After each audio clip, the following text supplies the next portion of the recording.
right, I guess we can get started. Hello, everyone. My name is Rayees Pasha. Uh, I'm going to talk about RisingWave Open Lake today. This is part of our 2025 product updates. Um, so, just some housekeeping items first to get started. Uh, your mic is muted here, but you can certainly ask your questions through the Q&A tab in the Zoom menu as shown in the picture. We'll be recording this webinar and we'll send you a link as well as slides to the webinar after the webinar is over. And if you have any issues with Zoom connectivity or otherwise, contact Joanna, who's our organizer, through chat window. And while the webinar is going on, please feel free to send any questions through the Q&A tab, and we'll answer them and of course, at the end, we have Q&A time allocated to address any questions you have.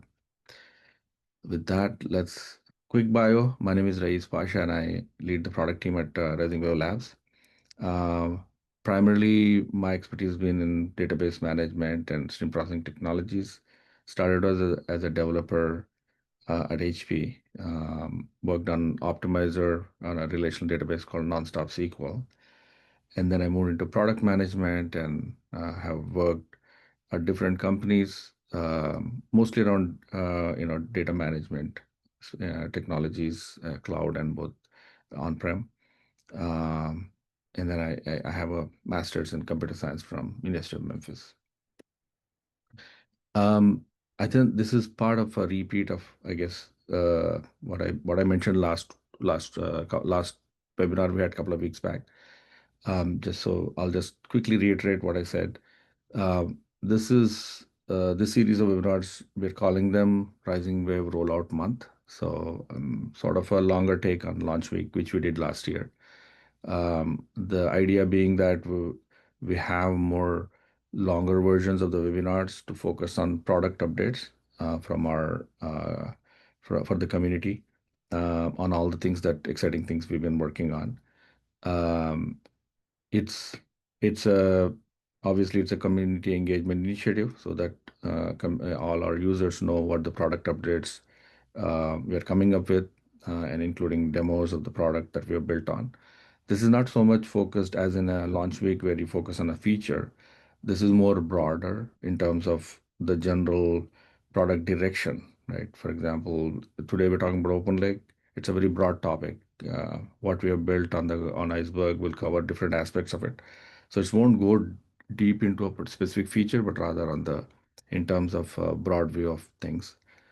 Each session will have a Q&A, as I said now, and then you can participate and join future sessions by joining our meetup community or join our Slack community space for more details.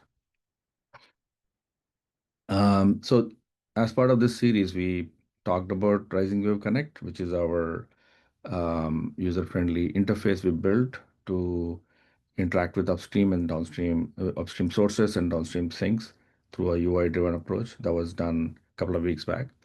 Today, I'm going to talk about Open Lake, which is our work that we have done on the Iceberg side. And then a couple of weeks from now, we'll be talking about what's called RisingWave Ultra, which is a advanced performance profile of RisingWave stream processing platform for really low latency use cases. Like if you have latency requirements for even complex pipelines under 100 milliseconds or even lower, how do you optimize RisingWave to run for such demanding workloads? So we'll tackle that. So it's very, in a way, a little bit of a niche topic, but I encourage everyone to tune in on October 9th. All right. So for those who are new to RisingWave, I want to spend less than a couple of minutes to give us let you know what RisingWave is, and then we'll dive into the topic at hand. So RisingWave is a distributed SQL streaming database. So as the name suggests, we are a sort of a hybrid category database, but built with the incremental computation model, right? As a primarily a stream processor. So the computation part is all similar to other stream processors, but the interface on top in terms of how we store the data, how users access is a little different. It's similar to a traditional database, right? So that's why we call it a SQL streaming database. And it's distributed by design, meaning that you can start small with a single node up to hundreds of nodes as you scale, either scale up or scale out, right? And RisingWave is typically your the in a data pipeline, we come in between your upstream sources and downstream destinations. We have a bunch of connectors to ingest data from all the message queues, CDC streams, and even snapshot data from our data lake warehouse. And once you ingest the data in a streaming fashion, you can perform transformations like filtering data using standard SQL, basically filtering using predicates, building aggregations, all the things that you do with a regular SQL database, you can do the same, except here, instead of you dealing with tables, you deal with streams, right?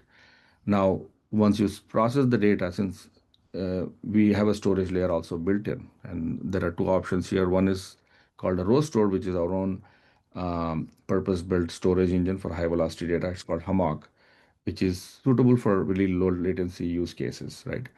And then the other thing is we also support native Iceberg, so you can store the tables, the data as in native Iceberg format. And today's talk is all going to be focused on this part, like how do you manage the data in Iceberg tables? How do you create it?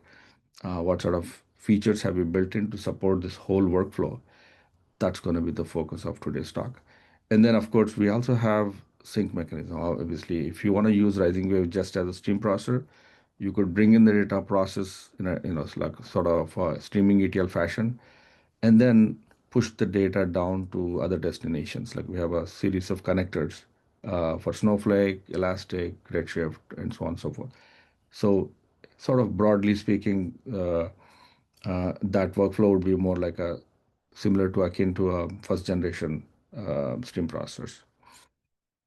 And we do all this while guaranteeing really low latency freshness because you can have, even for large volumes of data, freshness of under a second. And on the retrieval side, you can guarantee P99 latency of less than 50 milliseconds. So, and one last thing is we are PostgreSQL compatible. So any and all of the interactions we do with RisingWave involves ANSI standard SQL. It's not like a dialect. You use ANSI standard SQL.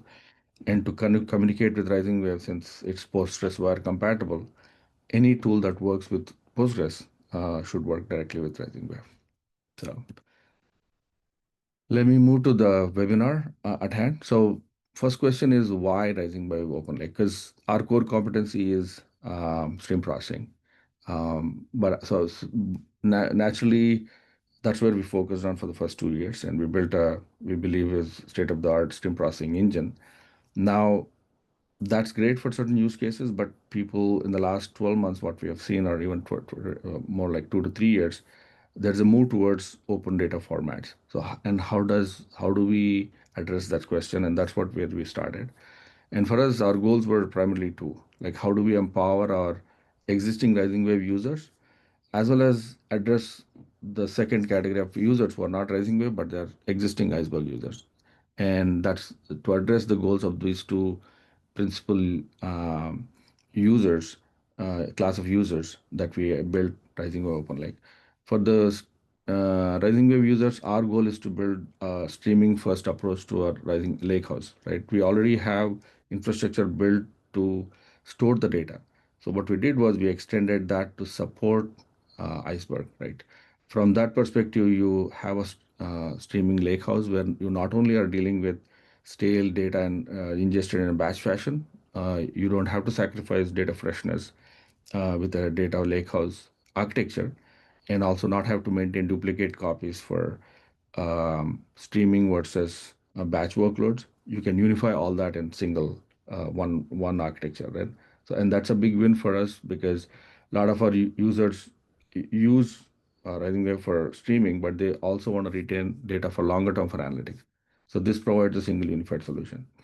For existing Iceberg users who are truly looking for a open vendor neutral alternative, we wanted to provide an option, right? That's what the Open Lake also addresses. Because from a deployment perspective, we offer a choice. It's on cloud, on-prem, or hybrid environments. All those are supported. So for them, even if existing Iceberg users don't have a streaming need, they still RisingWave Open Lake offers them a choice, right? They can still use their existing workflows, except without a vendor lock-in. So both these sort of the first principles guided our approach when it comes to building Open Lake. So in terms of the feature highlights, what does it entail, right? As I mentioned earlier, it's not a single feature that we built. It's a series of features that we have added to the product over the last 12 months, I would say, like 6 to 12 months, starting with our version 2.2 version. And we've incrementally added more and more capabilities. So this is sort of a summary of some of the features that we have, and I'll go deeper later. First thing I want to say is the question that everybody asks is, you are a stream processor, a stream processing company. What gives you the expertise to work on Iceberg, right? So one thing that people don't know is some of our developers have deep expertise in Iceberg because we built Iceberg. We are one of the leading contributors to the Apache Iceberg REST project, right? So a lot of that expertise is there because we built native source connectors and sync connectors, and that's sort of our introduction into this project. And then from that, we've added more and more capabilities. Like for example, one of the biggest feature we did was automatic compaction. We leveraged um, Iceberg Rust project to build a state-of-the-art compactor. Second thing is in terms of catalog hosting, right? We provided a choice of catalog so that you don't have to pick one, right? That's another, I'll go into details later. And then supporting batch and streaming ingestion, right? Primarily from an ingestion perspective, for Iceberg, batch was the only option. We added easy to ingest data in a streaming fashion as a capability. Support for materialized views. Incremental materialized views are more a stream processing concept. So it's almost like there was a dividing line between whether you want to have incremental MVs or you want to have these Iceberg tables. In a way, we combined them both, and I'll show you in the demo as well. And then from a deployment perspective, we really made it, fully. Either you can go with the open source edition, no license required, or you can go with a fully managed service option. If you are an existing RisingWave customer, if you want to explore Iceberg, you don't have to change a thing, right? So in a way, that flexible deployment model was something that we added to the product. And then the last thing is in terms of working with other query engines. We know RisingWave is on the right path, so you will write the data through RisingWave. But if you want to query the data, we didn't want to box you in with RisingWave. You could use any query engine of your choice, Trino, ClickHouse, Snowflake, whatever your engine is, Spark, you could still do that, right? So that interoperability is something, again, is baked into the product. And to bring this all together, we built what's called NIM table, which is sort of we call it the control plane of Iceberg deployments to manage the service through a GUI interface.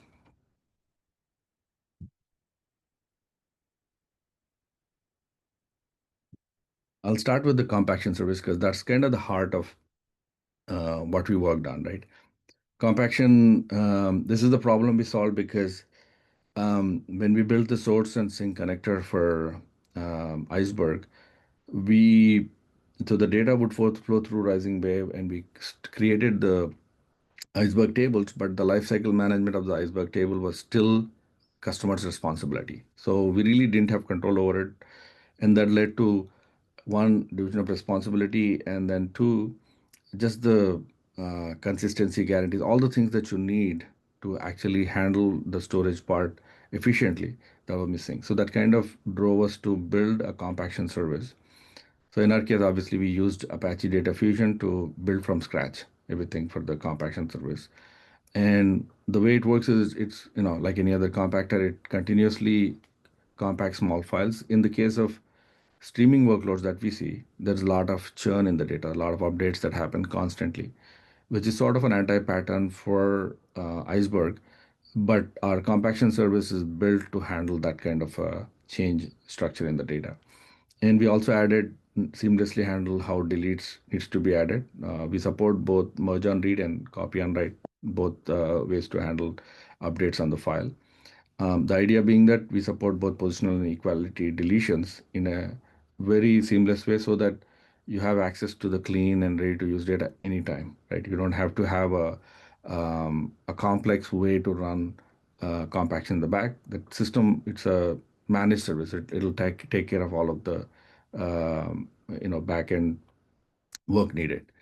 And in terms of our the fact that we support both ways of handling updates, we have universal compatibility from the query engine perspective, right? Even if your query engine doesn't support equality deletes, because of the fact that we can handle both delete handling in for both positional and equality, we the compaction does optimize the small files and all of that in the background very well so that your query engine can access the data easily.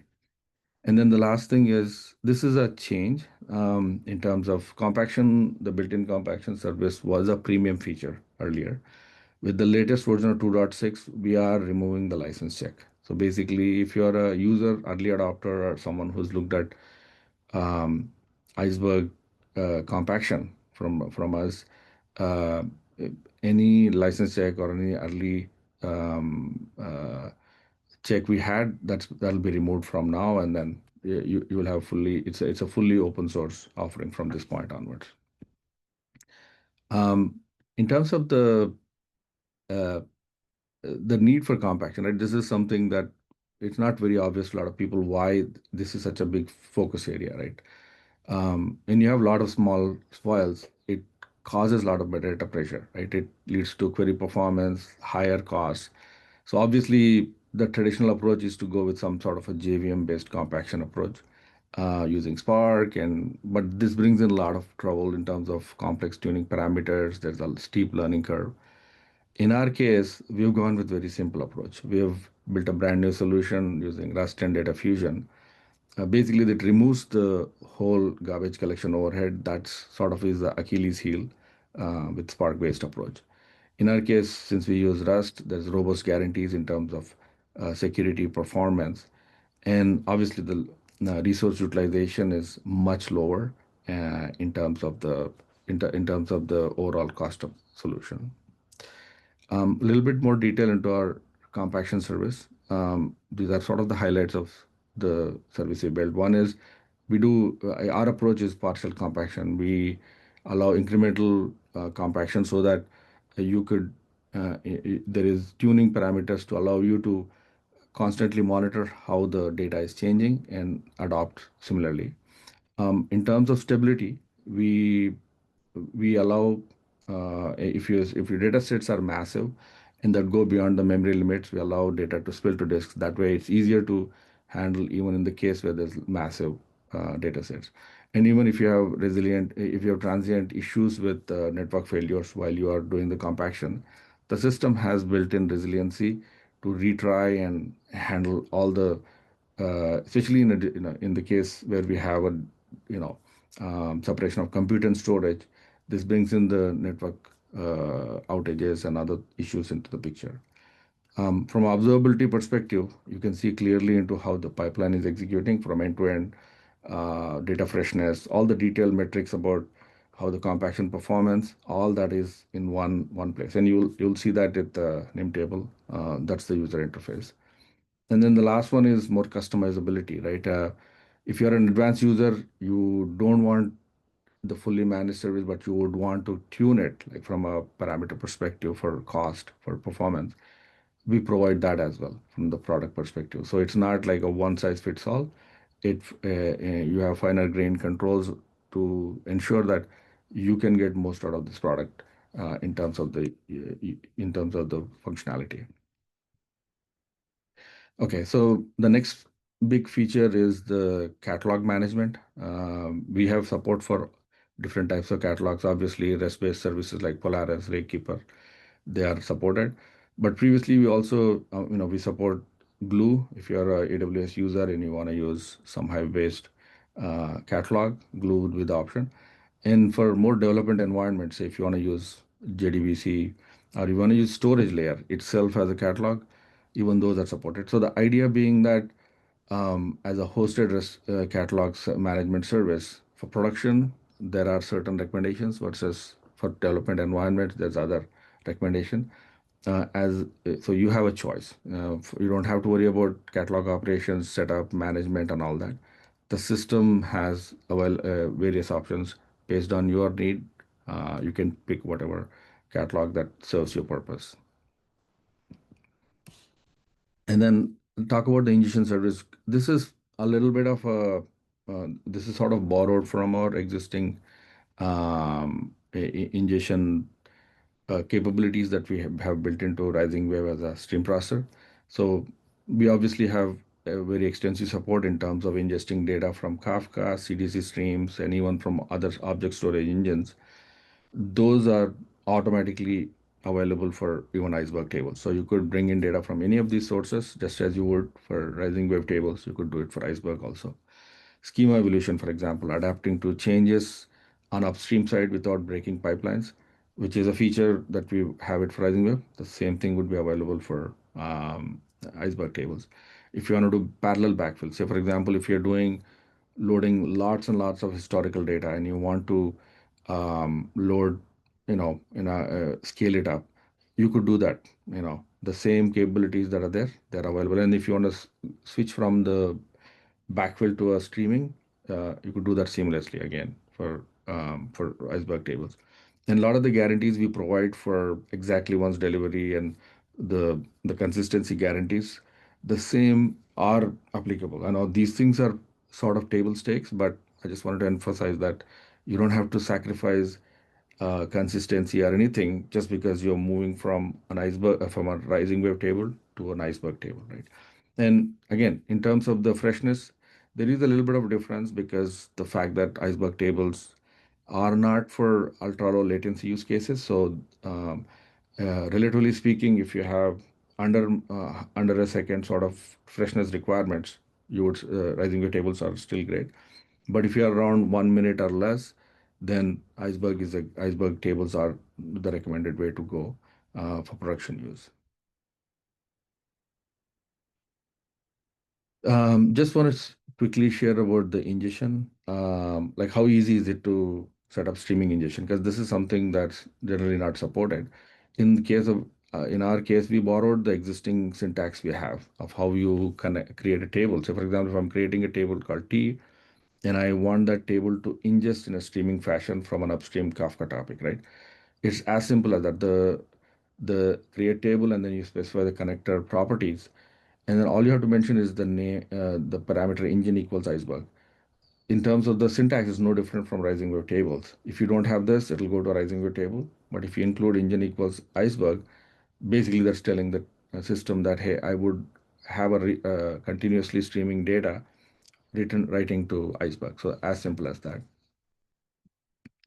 And then materialized views. I think this is a very important feature for stream processing use cases, right? So you build a streaming job which has a MV built on top. So for those who are not unfamiliar with incremental materialized views, they are, although the name is the same with regards to the traditional materialized views, the traditional materialized views are a snapshot as opposed to the incremental MVs, which are continuously being updated in the background. Like it's a live job where as the data comes in, we keep it always up to date, always fresh, right? Now we offer the same capability for rising for to have the MVs on Iceberg tables now, right? So you could have a Iceberg table, multiple tables, and say you want an MV on top, and that is always kept up fresh as the data gets streaming data comes in. That's possible now. And this if you have cascading MVs, like for example, if you have one level of MV base MVs and you are creating secondary, tertiary MVs, all those which are supported for RisingWave, the same is available for Iceberg tables. There's no need for user to manage those pipelines. They're automatically managed for you. So there's no if you have code that you have that say for example if you have a complex pipeline that was built for RisingWave tables and you wanted to migrate it to Iceberg, it would be as simple as just changing one line of code in each of the sequels. As simple as that, right? Then the updates, they happen incrementally. No manual intervention is needed. It's no similar, no different from the way the materialized views work for RisingWave tables. And in terms of design, all of the efficiencies of abstracting away the complexity of these multi-stage pipelines, all of the benefits you accrued from having a streaming pipeline, those will be available to Iceberg users now because of this integration. All right, I'm gonna do a quick time check here. I think, yeah, it's still doing good. So in terms of the table sharing, like I said, we provide full access to the Iceberg catalog and object stores. In that, you have a choice of whatever engine you want to do to query with. Like you want to use DuckDB, StarRock, Spark, Trino. Those are the four listed here. But any of them, in fact, that can read Iceberg data, you could use that. And in our case, we provide access control to the catalog and object store both through your temporary cloud credentials. So from a user perspective, they don't have to do anything extra on top, right? We support the PostgreSQL connection strings, so you can use the same string mechanism, for example, to connect from Spark. And in the demo, I'll show you how you can quickly, a table that's created from RisingWave Iceberg table, how you can query from Spark. Um, Now let's switch gears a little bit to talk about Nimtable, which is another project we worked on in the last 6 months. So this is basically interface on top, right? So what all we did before was to enhance RisingWave to provide Iceberg capabilities. Now Nimtable is a little different, where obviously it's a standalone project on its own. The idea being that there's no control plane, like a truly open source control plane for Iceberg, right? Every vendor has their own offering to manage Iceberg tables, but it's their own. So we decided to start this project so that you don't have a vendor lock-in. So you could, as a general Iceberg user, you could go and manage your Iceberg tables using the single interface, right? And what we noticed is we built it primarily for our own help, for our own use. We noticed that the capabilities are really powerful in terms of how fast you can launch and manage Iceberg. You can have all of the flexibility, without having to deal with the complexity of having to manage Iceberg tables. All of that you can do through a single interface, right? So I'll have a demo to show you what Nimtable looks like and what capabilities we provide. But I do want to caution that this has nothing to do with RisingWave Iceberg support, right? Even if you don't use RisingWave tables, for example, RisingWave infrastructure, if you have a purely non-RisingWave infrastructure to create and manage your Iceberg tables, you can still use Nimtable. Okay. Now, who is it for? It's for anybody who's just starting their journey with Iceberg, or they're Iceberg power users, or they are migrating to Iceberg, say moving from one Iceberg environment to another, right? So we have different capabilities built into the product. I'll give you a little bit sneak preview of that during the demo. The key features for Nimtable, like there is a visual catalog explorer that allows you to browse through the metadata, look at what the table looks like, what is the structure, some sample data, things of that nature are there. You also have fine grained access control to see what a user can do at a user level, role level, workload level. So it works with existing authorization systems. So in a way, you can check what sort of controls you want in place, so that who can do what, right? We can also look at data sets to see the versions of the lineage of the data, of how compaction, or in how the data lifecycle management, all of those capabilities are built into Nimtable. So with that, let's move to the demo.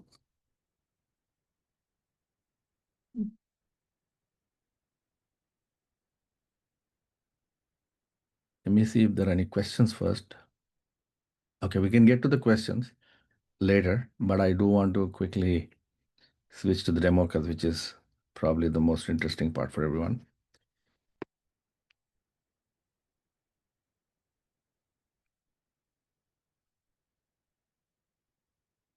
So I'm going to share my screen here quickly.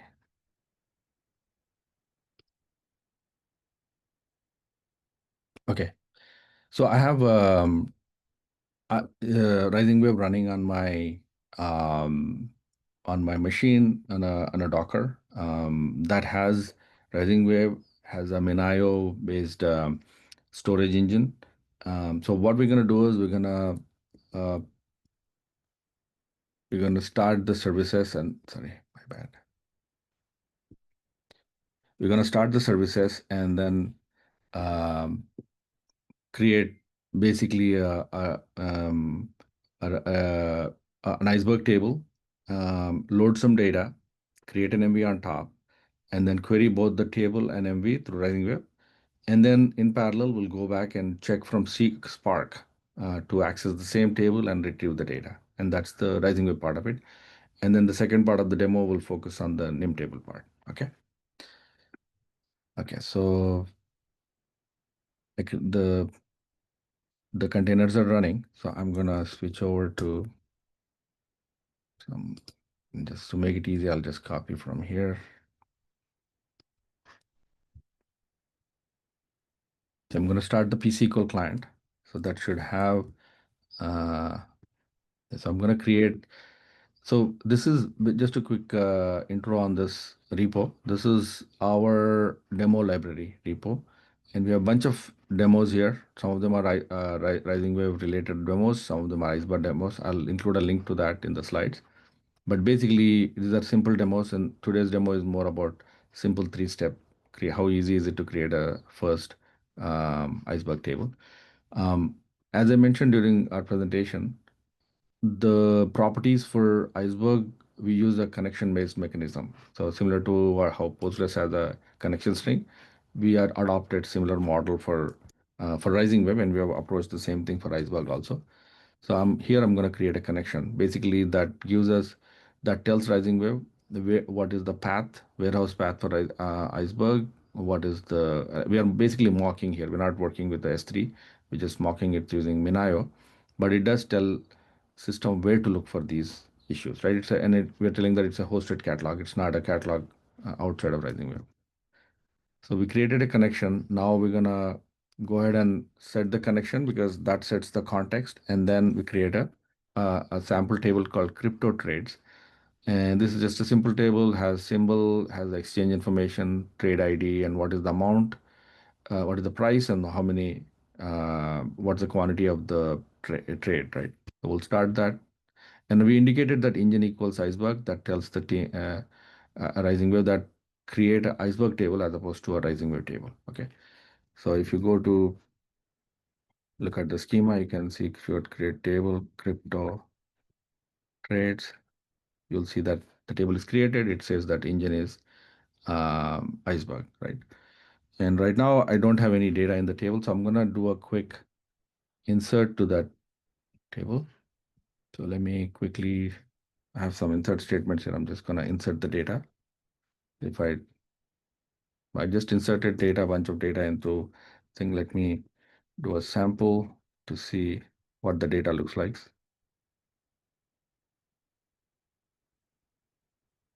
So there's some data here. There's a trade ID symbol and buy, sell, and what is the exchange that it went on, what is the timeline of that. And if you see the amount of data,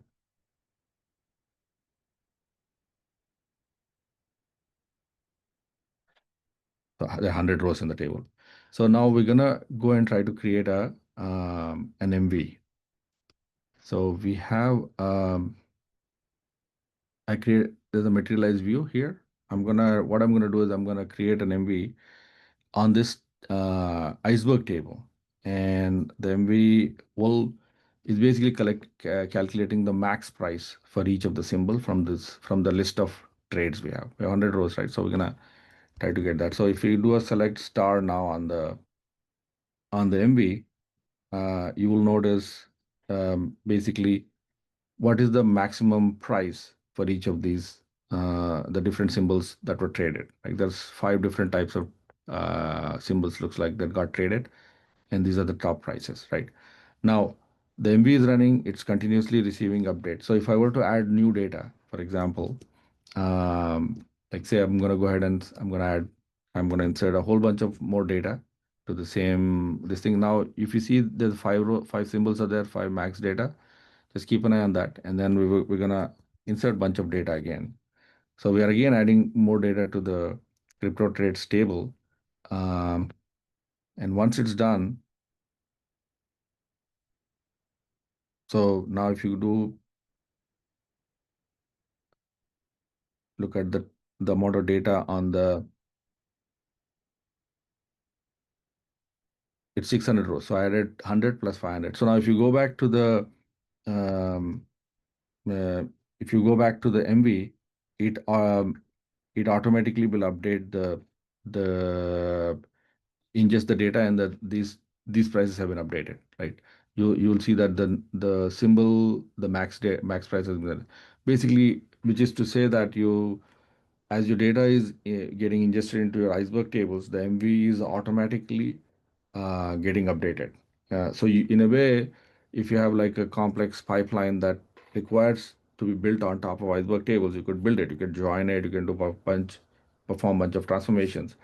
And as your data is flowing into your Iceberg tables, either through batch or streaming fashion, the MV will automatically update on its own. So basically, this is a great way for users who are Iceberg, but they still want to take advantage of low latency workloads, right? Now let's go to now we have these tables and MV running there in our database. Now, if I want to access the table from Spark, so right now I have I'm gonna run Spark. I have Spark running on my system. I'm gonna start Spark SQL and try to query the same data that I have on this table. So I'm gonna quickly start that. This is to showcase the table sharing functionality. So I have Spark SQL here. So I'm gonna quickly look at a sample data um, from the crypto trades table. Actually, you know what? Let me uh, the schema name. I have to get the right schema name here. No, actually, I have to set the region first. Sorry, my bad.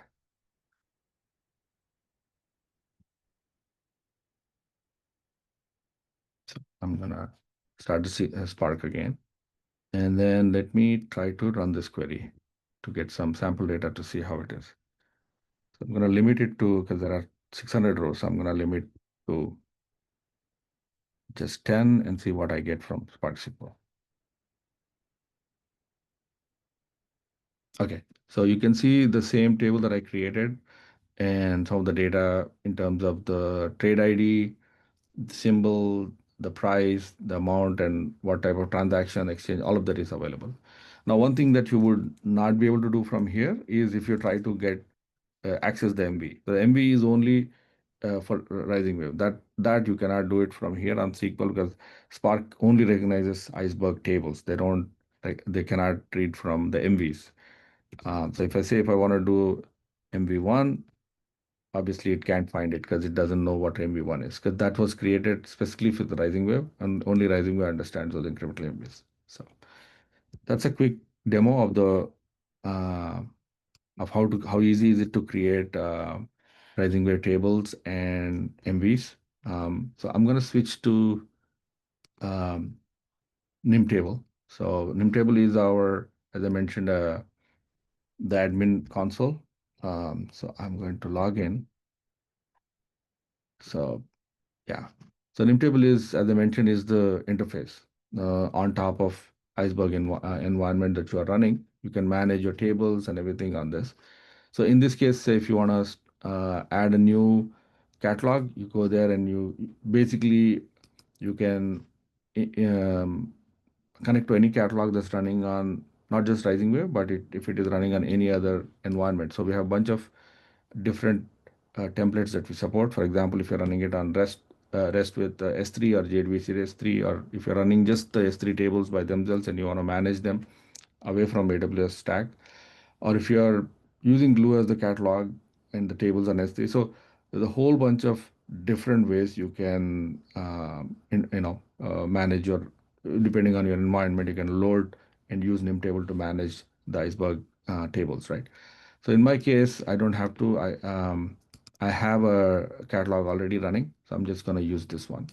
So as you can see from the dashboard, when you log in, you'll see the number of tables that are being managed.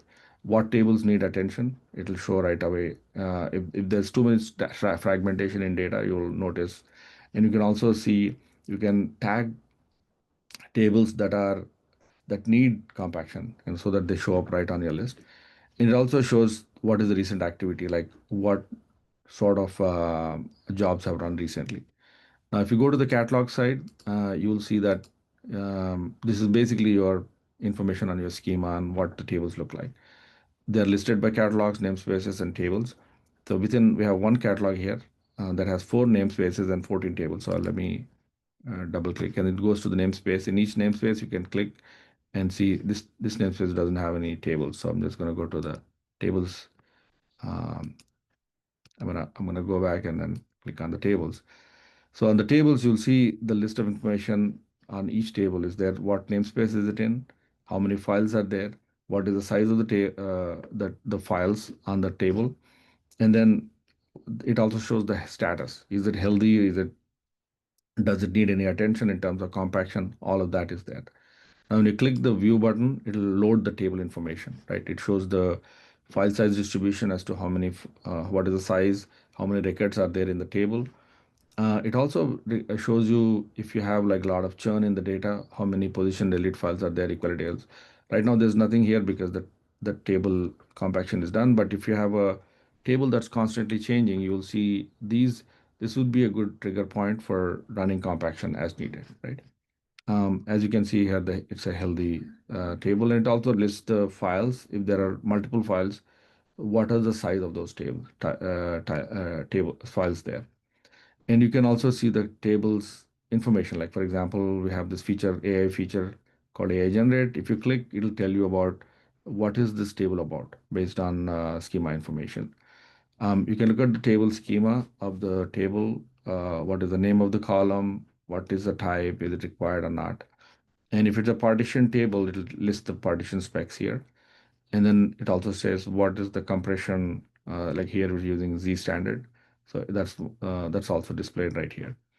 And if you go to the data preview, this is the cool part where you can actually see the sample data without querying or anything. So if you are just discovering what the tables look like, you can just come here and click, and then it'll show you some sample data, right?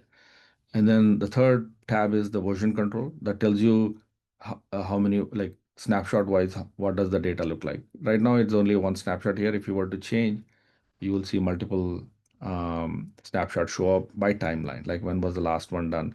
This is an older table, looks like it was created in May of 2020. So it's like a really old table, and you can really go to different, if you have multiple branches, you can toggle between branches to see how the data looked at that time, right, by snapshot.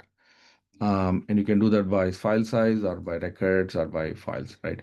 Uh, in this case, there's only one snapshot, so it doesn't really make a lot of sense, but yeah. And then 3 other buttons here. Once you make a change, you can refresh to load the UI again.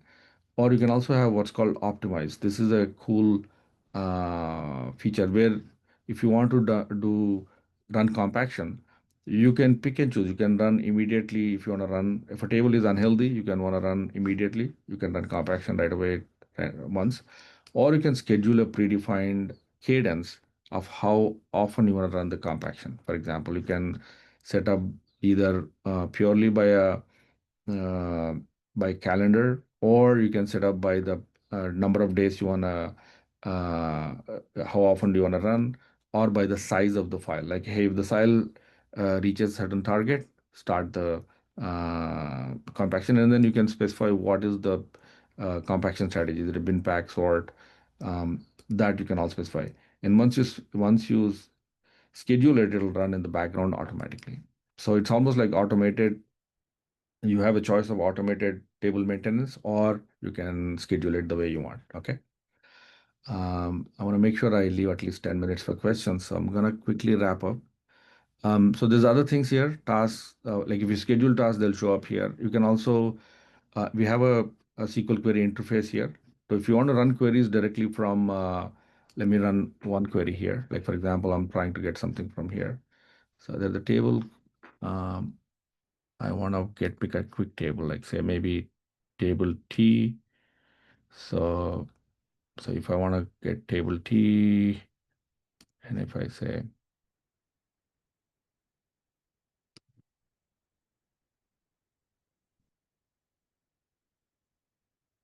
oh, sorry, namespace and table, I have to get the right name.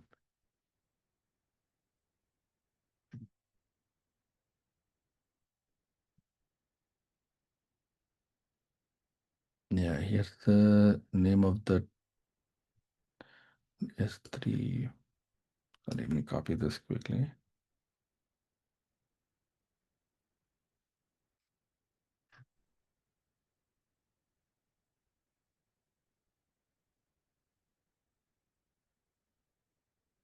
Okay, so demo.public.t. I'm gonna, oops, looks like there, I mean, there may be a, let's just start from, okay, there's some mistake in this thing. There's a syntax error, looks like. I'm really short on time. I want to make sure I get to questions. Couple more things is the user management. You can add users and assign privileges to them. And then the last thing is the AI setting. So um, so one thing um, I didn't showcase is the Copilot, what we call Nimtable Copilot that allows you to ask questions. So this basically uses the LLM in the background where if you want to explore on what the tables look like, for example, if you have specific questions like show me all the catalogs and tables, or if you have like give me the top 10 rows of particular, instead of you running SQL, it'll pull up and it'll give you, it's interactive, it stores the context so you can go back and forth as you're, to get necessary information from the catalog. So that's a quick um, demo of the of Nimtable. So I'm just gonna go back and see if there are questions because I want to make sure that we have only 10 minutes left. So, okay, I'm gonna quickly go to questions one by one.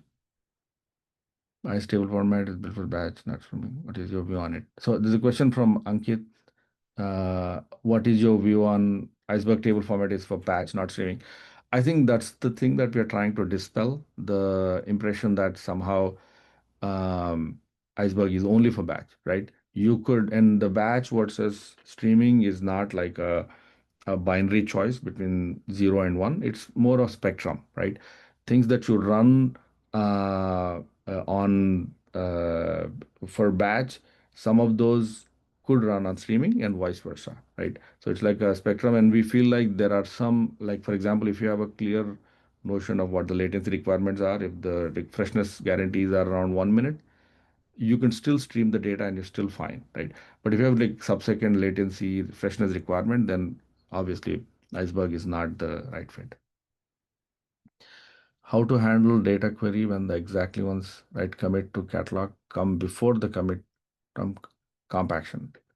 Um, this is a question from Andrew. I'm assuming that the question is like the what is the commit guarantees we provide. So what we have implemented internally is a two-phase commit. Like once the write is done, we commit to the internal catalog on the RisingWave side before we write to the external catalog. So that ensures that when before the compaction is done, if you have a read, there's no notion of a dirty read in that sense, right? So the two-phase commit includes snapshot isolation. So from that perspective, the read queries not only look at the compacted data, but also data that is yet to be compacted, right? So that model has served us well for RisingWave. The same is extended to the Iceberg tables. Will Next question is from Alfred. Will Nimtable be part of RisingWave Cloud Service and hosted catalog service? Stay tuned. I think that's one of the discussions we were having of trying to. Like I mentioned earlier in the presentation, Nimtable was designed to be vendor neutral and not specific to RisingWave. But having said that, I think you will see more closer integration with our cloud service at some point. Yeah, so definitely the plans are there, but I don't have a precise date. Rising will support parallel ingestion and compaction. Yes, it does. As I mentioned, the parallel backfill, especially for if you have a large amount of data that you want to ingest, it does. We already have support for that. Um, Now, compaction is, like I mentioned, it is supported. So it's, yeah. Okay, let me see. These were in the chat window.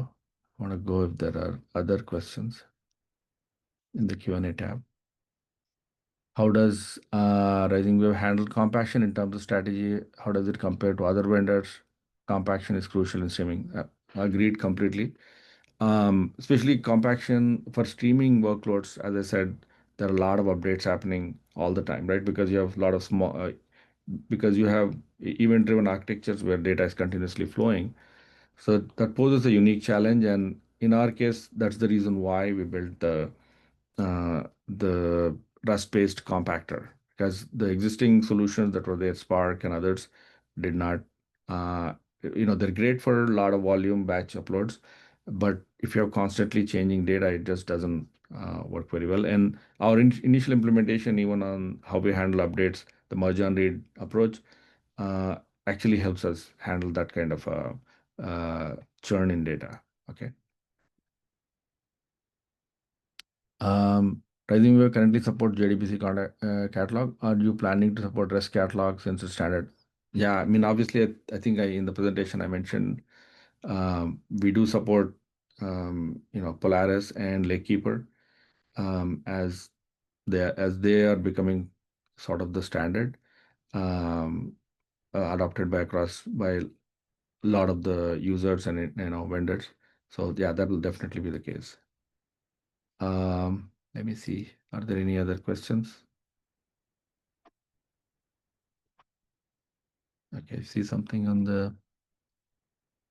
Okay, I see a question from Ankit Sharma. What is the average file size? So in NIM table, if you go, you can see by tier what is the file. Um, I have to check with the team if there is a single average file size across all. If there's a way to calculate that, I can get back to you if you on that. If you can post that question on the community side, we'll be happy to get back to you on that. All right. Let's go back to the recap now because we have only 5 minutes left. So just to recap of what we have worked on, right? Like I just wanted to summarize the enhancements we've added to the product, starting with 2.3, which is when we kind of started integrating with S3 tables, both on the source, sync, and the engine itself. And then we added support for GCS, Azure Blob, so that we cover all three, like AWS, GCS, and Azure, all three object stores. And 2.5 was like the major release for us because that's when we released the Iceberg compaction and partition tables and all that. Um, the next is the latest release that we're releasing, 2.6. That's the one that removes the license check and all the for compaction. And here we're adding obviously support for copy and write, and we are introducing a new utility called Vacuum that does a lot of this automatically. And we're also expanding our ecosystem to for support from syncing it to Glue with S3 to even allowing you to query using Databricks. More first class support for Databricks and Snowflake. I think those will be uh, part of the 2.6 announcement. And then, of course, the catalog management side, Lakekeeper becomes a standard risk catalog that will support. And then from a setup perspective, you'll see enhancement to run either locally if you're just new and trying, versus production deployments, like there's more robust deployments and that are allowed. I see some questions pop up, so let me go back to the questions now. Um, when would you reach for RisingWave plus Iceberg rather than just say using timescale DB in Postgres, given that it also has some of the same IMV? I think that's a great question. If your workloads are primarily if they reach a certain scale where you were given the latency requirements are really low, that obviously that won't be handled by timescale DB. If in such a situation you have the low latency use case, you're using RisingWave, but you would rather keep the data for longer term retention because you have analytical use cases, that's a great fit when RisingWave plus Iceberg would be the solution. But if your requirements, latency requirements are few seconds, few minutes, then I think there's nothing unique about our solution in that sense. Okay, on the Q&A side, I see some couple of new questions. Okay, now these are, I think I already handled them. Let's see, any other questions? No. So the last slide I have is the call to action, right? If you're, for Open Lake, if you really wanted to get started, we have a quick start guide. Here's a link to it. And we have a bunch of demos, general RisingWave demos, as well as the one I used is one of the simpler demos. We have a whole library of demos that we'll keep adding to it. If you're interested in Rimtable, yeah, I've included the GitHub page to track, and you can join our community and see how we improve that. And then the link to the Iceberg compactor that we built. And in general, if you need any support or community help, we have two Slack channels. One is RisingWave Slack channel, which is a community Slack channel. We monitor and help answer questions, very active. And we have a separate dedicated channel for Rimtable also. So for users who are not streaming related, and if you just care about Iceberg management, you could post questions here also, Rimtable Slack channel.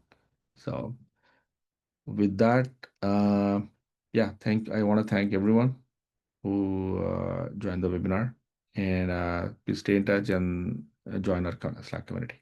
Okay, thank you.